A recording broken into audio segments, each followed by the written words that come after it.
Hello everybody, I'm Daniel Walthers and I wanted to go over some advanced training. It's not something that I've done a lot in the past. We've talked about some training, but this is a little more advanced. This is something that I like to do with the birds as they get a little older. And a lot of my customers that are getting birds, I think this would be a really great thing for them to do. So that's why I'm showing it. I want you guys to see really what the next step is with your bird, and that's targeting. Now in one of my training videos, or one of the videos that I have online, we talk about some training, and it's some basic training, and it really covers teaching them to pick up things. This is a little different. This is targeting, and you've seen targeting probably all over the internet. You've seen different ways to do it, and I'm gonna kind of go over that.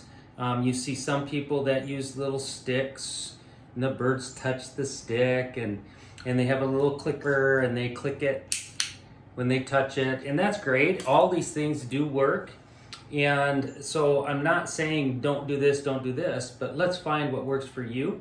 And this is just something that works for me because of what we've done and what we need done as far as things that we do with our birds. So I love it. I think it's great. And I just wanted to share that with you today. So what we do, you can use any item as far as targeting, where you teach the bird to actually go to a spot or go to a thing and touch it. And that's what it's all about, just getting that communication with your bird and getting them to understand that you just want them to go touch something. So over the years, I've seen lots of different things used. I mean, you could use anything. This is a bait brush. You could use a brush. You could use, this is a golf club, a kid's golf club that was cut, and then a little ball put on the end. Use that for targeting. I've used this for dogs when we teach them to touch it, and then we teach them to lead basically without a leash, because they'll actually follow the ball when we're walking.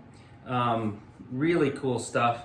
And then I ran across these quite a few years ago for targeting, and I really love these too. I've used these with the horses, and I've used these with the dogs, and it's because it's telescoping, so you can extend it.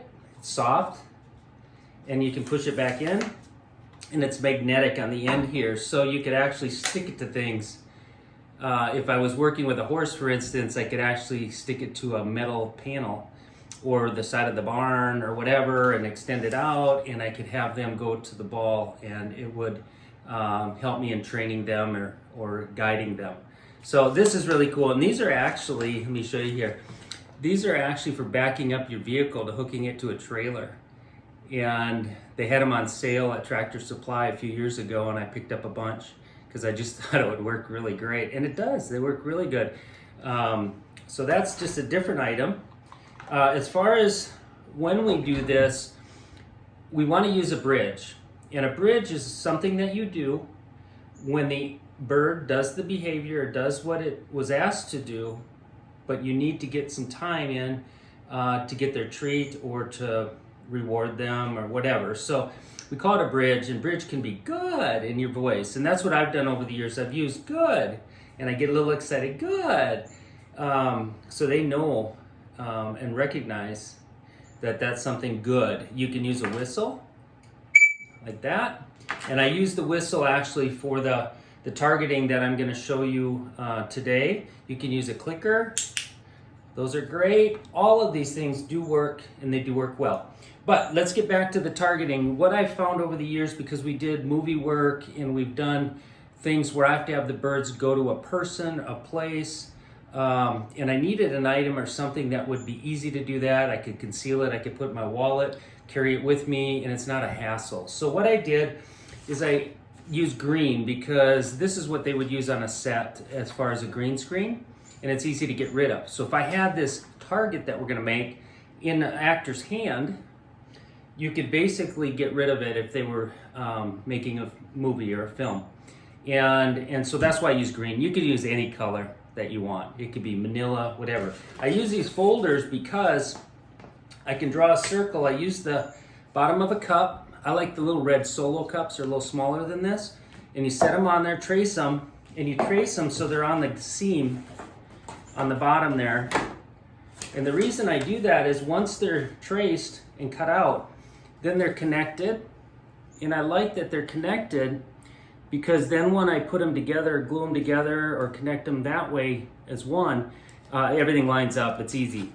And then what we do is I want some weight to it because I use these to place around. You can put them on a fence if you're outside. You can place them anywhere or put them in your hand. And I don't want them to fly away when the bird flies up. So we want to weight them. You can put a washer inside. Here's a big washer. There's different size washers depending on what size that you use. Or you can even use some coins and put them inside.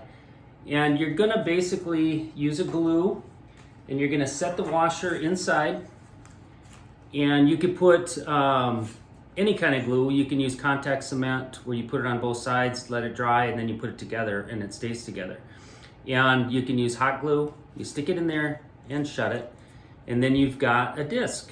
And like I say, I like the disc a little smaller than this. You can start with a bigger one, go to a smaller one. Like I said, you can use any color. These are some that were cut out, some smaller ones. Let me set these aside. And like I said, I use the edge of a manila folder so they'll actually line up. Then what I do is we glue it together with a weight inside. Here's one that's all done already. It's a smaller one, you can see there.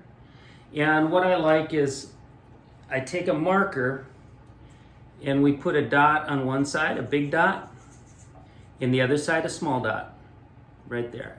So it's small. And that's what I use for targeting. And I use a whistle. The reason I use a whistle is because, you see that? You see it? It's not perfect, but I can put this in my pocket. I carry it around. I can hand it to somebody. If I want to fly one of the ravens or crows to somebody, I can just have them put it in their hand like this. And when I'm working with these guys, we're actually teaching them to go over and touch it. The reason we put that dot there and we make it large is that's where I'm going to place a treat.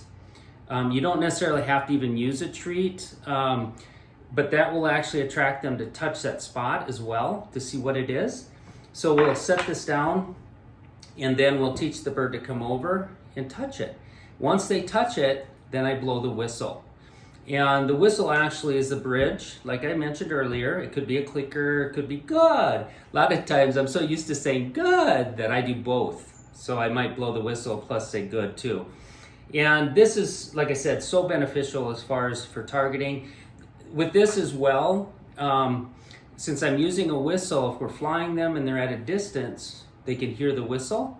And I had mentioned in some of my other videos too, we use a whistle to break patterns in their brain. So if they're doing something we don't like, we can blow the whistle.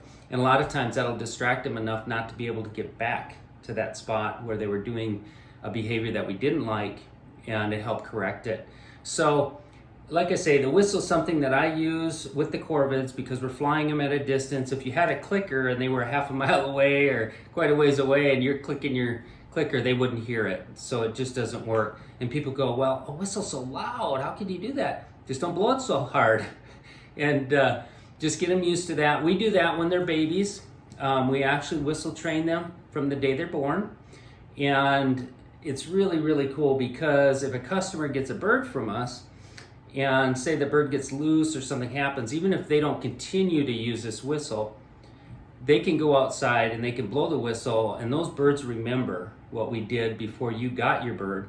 And I think it's really helpful. I've had many people call me and say, oh, I was walking my bird out to the flight and I didn't put the leash on, he got away from me, what should I do? And I said, go outside and start blowing a whistle. So they do it, and in most cases, the birds come right back because they do remember what we did when they were younger for the first 6 to 8 weeks. And like I said, we blow this every time we feed them, and I think it's so beneficial for you later, and it's something you can start to do with your birds at home and the targeting. I'm going to show you in the next video a bird that we're working with and the steps to take to teach him to target and how to do that step by step to get this going and to help you with some little more advanced training with your birds. Thank you so much. Have a wonderful day.